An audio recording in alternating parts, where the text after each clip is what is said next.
আমরা ৩ ভাই ৩ ভাগে কোরবানি দেই। এক ভাইয়ের অবস্থা ভালো, তাই সে বেশিরভাগ টাকা দেয় আর আমরা অল্প কিছু পরিমাণ শরিক হই। তাহলে কি আমাদের কোরবানি আদায় হবে কিনা? এটা একটা গুরুত্বপূর্ণ প্রশ্ন।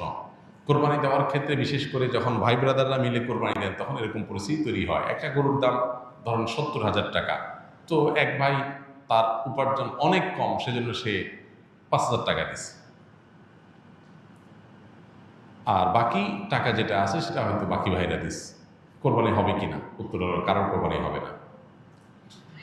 কোরবানিতে যে কোনো একটা পূর্ণ অংশ নিতে হবে। ৭ ভাগের একটা পরিপূর্ণ অংশ, ৭ ভাগের ১ ভাগ, ৭ ভাগের ২ ভাগ, ৩ ভাগ, ৪ ভাগ, সর্বনিম্ন ১ ভাগ নিতে হবে।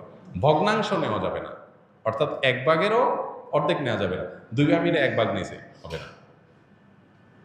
তখন সেটা গোস্ত খাওয়া হবে। পশু জবাই হয়ে গেছে সহি পদ্ধতিতে, গোস্ত খাওয়া হবে, কিন্তু কোরবানি হবে না। কোরবানি বিশুদ্ধ হইতে হলে প্রত্যেককে পূর্ণাঙ্গ একটা